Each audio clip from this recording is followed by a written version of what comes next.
The courtroom was unusually quiet that morning. The audience sat in anticipation, waiting for the next case to begin. The cameras were already rolling, the lights glaring down, and Judge Judy Sheindlin, known across America for her sharp wit and no-nonsense attitude, took her seat with the usual air of authority. She was calm but alert, flipping through the file in front of her, with the kind of precision that only comes from decades of experience. The case seemed ordinary at first. Just another civil dispute, one of the countless she had presided over. On one side stood a woman who looked visibly frustrated, arms crossed, foot tapping rapidly against the floor. Her name was Karen, and from the moment she entered, her energy filled the room. She seemed determined to make a point, not through facts or reason, but through sheer attitude. Across from her stood a quiet, nervous defendant, someone who clearly wanted the whole ordeal to be over. Judge Judy began, as she always did, with a sharp tone that demanded respect. "Good morning," she said, her eyes scanning both parties. "Let's make this quick and clear. I want the facts, not feelings. Understood?" The plaintiff and defendant both nodded, though Karen's nod was slow and reluctant. There was already tension in the air. As the proceedings began, Karen wasted no time launching into her side of the story. She spoke fast, her voice rising with every sentence. "She lied to me, Your Honor. She promised to pay for half, and then she didn't. I'm not the kind of person you can just take advantage of." Her hands moved dramatically, pointing at the defendant, emphasizing every accusation. Judge Judy listened silently at first, letting Karen's words hang in the air. Then she asked calmly, "Do you have proof of that agreement?" Karen hesitated, glancing down at her papers, realizing she didn't. "Well, no, but everyone knows she—" Judy cut her off immediately. "Not everyone knows anything. Either you have evidence or you don't." That was the first spark. Karen's face tightened. "You're not listening to me," she snapped, frustration bubbling over. The audience stirred slightly, sensing the shift. Judge Judy's eyes narrowed. "Oh, I'm listening just fine," she replied. "You're just not saying anything worth listening to." A few people in the audience stifled laughs. That only made Karen angrier. "You don't need to be rude," she said, crossing her arms again. Judy leaned back slightly, unimpressed. "I'm not rude, I'm direct. There's a difference. Now, please answer my question." Karen exhaled loudly, clearly irritated. "I'm trying to explain, but you keep interrupting me," she said, her voice dripping with sarcasm. Judge Judy raised an eyebrow, but didn't respond immediately. Instead, she gave Karen the silent stare she was famous for, cold, unwavering, the kind that seemed to cut straight through a person. But Karen didn't take the hint. "I'm not done talking," Karen continued. "You think you can just talk over me because you're sitting up there in that chair?" That was when the room collectively inhaled. The audience knew she was crossing a line. Judy's courtroom was not a place for disrespect, and everyone knew it. Judge Judy leaned forward, her voice steady but stern. "This is my courtroom. When I speak, you stop talking. That's not up for debate." Most people would have backed down at that point. But Karen wasn't most people. With a smirk on her face, she muttered the words that made everyone's jaws drop. "Shut up, girl." The room went silent. Even the cameramen froze, unsure whether to keep filming or prepare for an explosion. Judge Judy blinked slowly, her expression unreadable. The audience sat frozen, waiting for her response. No one could quite believe what they had just heard.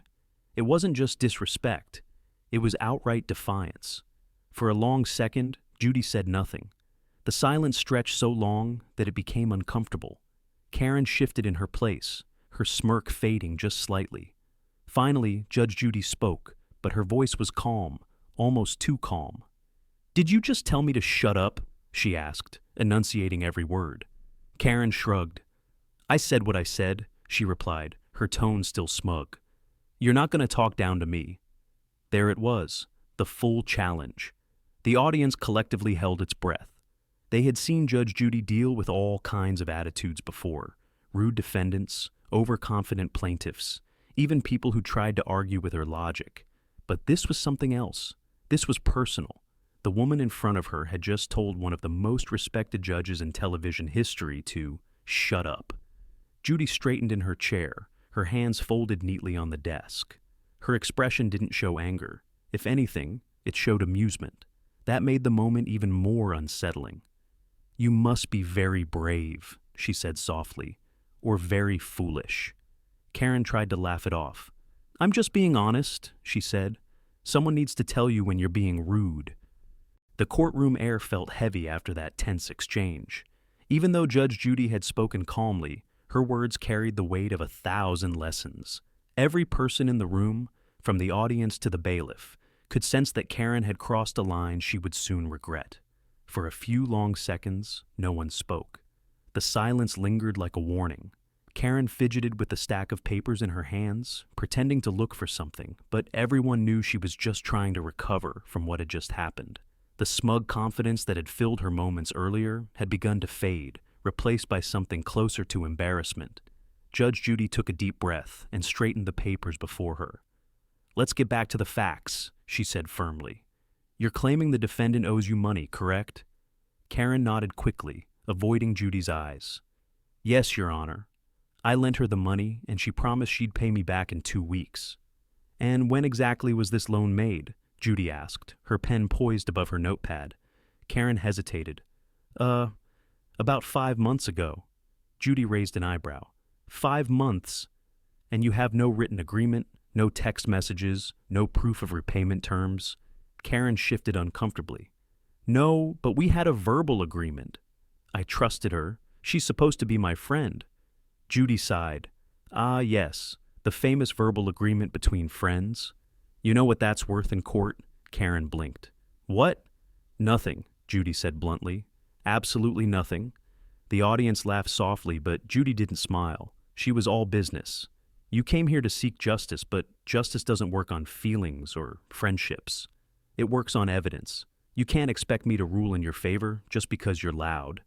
Karen's jaw tightened. "I'm not just loud, I'm right," she snapped. Judge Judy's eyes flicked up. "Be very careful, Ms. Karen," she warned. "You're walking on thin ice." Karen huffed, folding her arms again. "I'm just saying, I know what happened." She borrowed the money. The defendant finally spoke up, her voice quiet but clear. "That's not true, Your Honor. She offered to pay for lunch that day. I told her I'd pay her back, but she insisted it was her treat.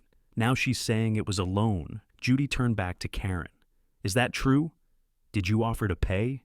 Karen's face reddened. "I said I'd cover it, but she knew I meant temporarily." "Then where's the message saying it was temporary?" Judy asked sharply. "Do you have a text, an email, anything at all that says she agreed to pay you back?" Karen's lips parted, but no words came.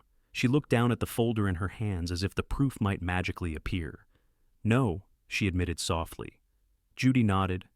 "So, in summary, you have no written evidence, no witnesses, and no proof. But you want me to take your word for it." Karen said nothing. "That's not how this works," Judy said, leaning forward slightly. "When you step into this courtroom, you are not in the world of opinion. You are in the world of facts. You can't win a case just because you shout the loudest. You win it because you're right, and you can prove it." The defendant stood quietly, her hands clasped. The audience nodded.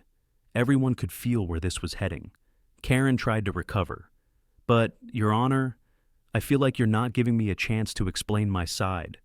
Judy's expression remained unreadable. "You've had every opportunity to explain," she said calmly. "What you haven't done is provide evidence." "There's a difference," Karen sighed, exasperated. "You're not being fair." "Fair?" Judy repeated with a faint smirk. "Fair is giving both sides the same chance to prove their case. You've had yours." That line hit hard. Karen looked around the room for support, but all she saw were blank stares. The same people who had smirked at her earlier now seemed to pity her. The shift in the room was unmistakable. Then Judy leaned back in her chair, crossing her arms. "You know what the real problem is, Ms. Karen?" she asked. Karen hesitated. "What?"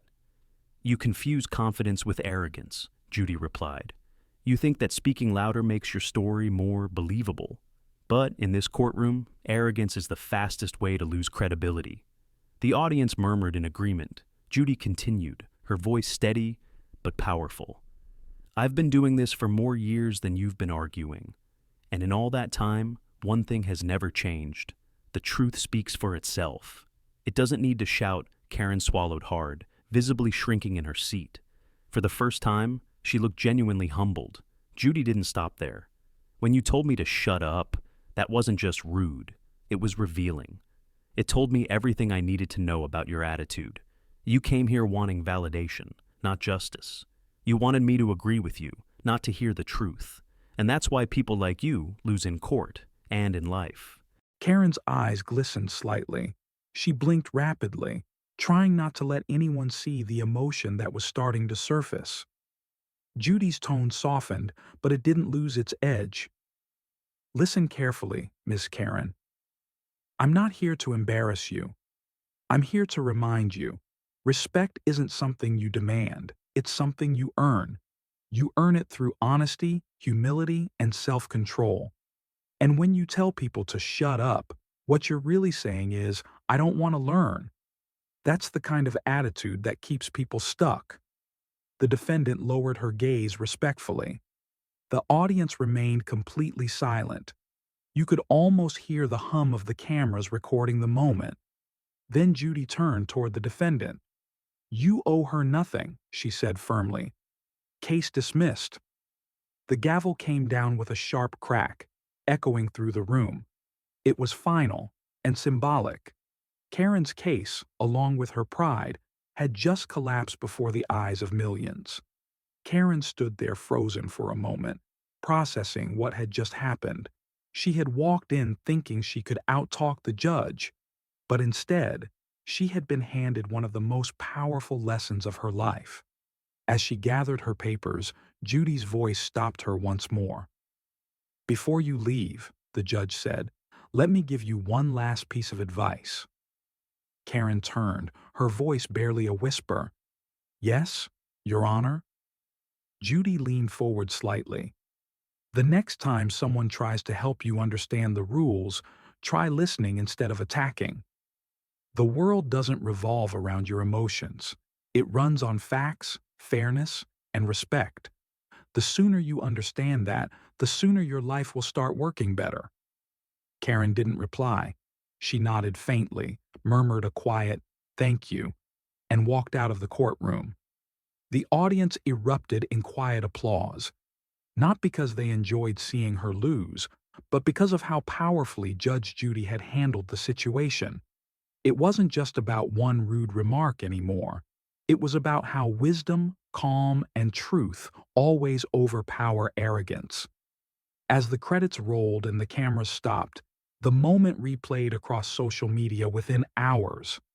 Clips of Judy's composed but devastating reply spread like wildfire. Viewers across the country couldn't stop talking about it. Some called it the most iconic courtroom moment in years. Others said it was a masterclass in humility. Judge Judy never needed to shout, never needed to raise her voice. She simply used the truth like a mirror. And when Karen looked into it, she saw herself clearly for the first time. That's what left America speechless. When Karen left the courtroom that day, the air outside felt heavier than when she'd walked in. The moment the doors closed behind her, the world seemed to shrink. The murmur of the crowd faded into the background as she stood in the hallway, holding her papers against her chest. Cameras from the show still followed her for post-case interviews, but for the first time, she didn't have anything clever to say. Her usual defiance was gone. Instead, there was silence. The kind that comes after realizing you've been your own worst enemy. The producer's assistant approached her gently. Would you like to make a comment for the record? Karen hesitated, her eyes darting toward the courtroom doors, as if expecting Judge Judy to walk out again. She opened her mouth, then stopped. After a long pause, she sighed. No comment, she said quietly, and began walking toward the exit. As she made her way out of the courthouse, people whispered. Some recognized her from the show, others just stared. And while her pride told her to keep her head high, something deeper inside, something honest, made her lower it. She didn't want to admit it, but Judge Judy's words were still echoing in her mind. Respect isn't demanded, it's earned. That line replayed over and over as she walked down the steps into the sunlight. Meanwhile, inside the courtroom, Judge Judy was already preparing for the next case. To her, it was just another day, another example of why self-control and truth mattered. But for the viewers who had just witnessed what happened, it was unforgettable. Within hours of the episode airing, social media exploded. Clips of the exchange flooded every corner of the internet. The exact moment when Karen said, "Shut up, girl," and Judge Judy's cool, powerful response became one of the most replayed clips of the week. It wasn't just about courtroom drama anymore. It was about dignity, strength, and emotional intelligence. On Twitter, one viewer wrote, "Judge Judy didn't just handle that. She taught a masterclass on how to deal with disrespect." Another commented, "That's why she's the queen of the courtroom. Calm, poised, and always one step ahead." Even talk shows began discussing the episode. Some hosts joked about the Karen moment, while others highlighted Judy's composure. "It wasn't just entertaining," one commentator said. "It was inspiring." We live in a world where everyone wants to have the last word. Judge Judy showed that you don't need the last word. You just need the right one. For the first time in a long while, Karen found herself watching the clip, not as the defiant woman who said it, but as a spectator. She sat on her couch, replaying the scene in disbelief. Seeing herself on screen, her body language loud and defensive, made her cringe. The look on her own face when Judy stared her down told her everything she hadn't realized in the moment. She turned off the television, leaning back in silence. The weight of embarrassment hit her hard, but so did something else. Realization. She thought back to what Judy had said. "You came here wanting validation, not justice." That line pierced through her pride, because deep down, it was true. She hadn't come to find fairness. She had come to prove a point. She wanted to be right, no matter the cost. And in trying to prove her strength, she had only exposed her weakness. Days turned into weeks, and people stopped recognizing her on the street. The internet moved on, as it always does. But the lesson stuck with her. She began to notice how often she interrupted others, how quick she was to raise her voice when she felt challenged. Slowly, she started to change. She apologized to the friend she had taken to court. It was awkward at first, both of them unsure how to even begin the conversation. But when she said, "I was wrong," the other woman simply nodded.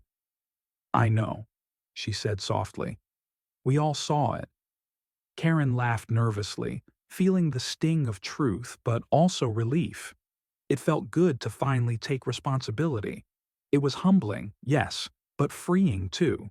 She started reading about emotional intelligence, communication, and humility, things she had once rolled her eyes at. She even began volunteering at a local community center, helping young people learn how to resolve conflicts peacefully. It was strange, she thought, that a single embarrassing moment on national television could change her life this much. But maybe that's exactly what she needed, to be forced to see herself clearly. As months passed, that viral video still floated around online. But now, when Karen stumbled across it, she didn't feel anger or shame. She felt gratitude. That clip had become a mirror. And sometimes seeing your reflection clearly is the only way to grow.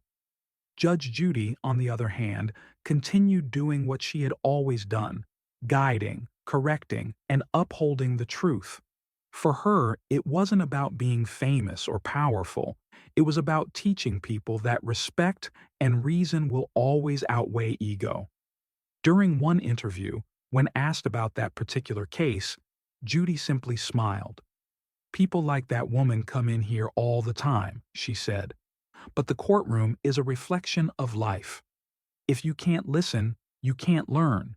And if you can't learn, you'll keep repeating your mistakes. My job isn't just to decide who's right, it's to remind people what right looks like."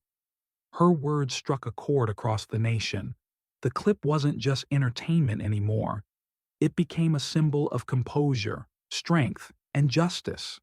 Teachers played it in classrooms to show how self-control looks in real time. Parents showed it to their kids as an example of how not to behave under pressure. What started as a heated moment between two people had turned into a national conversation about respect.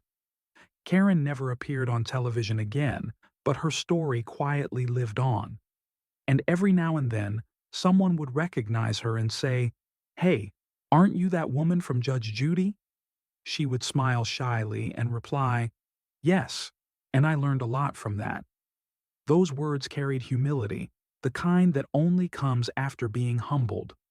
If there was one thing the world took from that encounter, it was this: strength doesn't come from shouting the loudest. It comes from knowing when to stay calm. Judge Judy had shown that you can dismantle arrogance without ever raising your voice. That true power is steady, not loud. In an age where arguments fill screens and patience runs thin, her response stood as a timeless reminder: composure wins. And so, long after the cameras stopped rolling and the world moved on to its next viral clip, that single exchange still echoed in people's minds. One woman's defiance had turned into a nation's lesson, and the judge who had heard it all, the one who sat behind the bench with quiet authority, had once again proven why her wisdom was unmatched. When Karen told Judge Judy to shut up, she thought she was silencing someone else. But in reality, it was the start of her finally listening.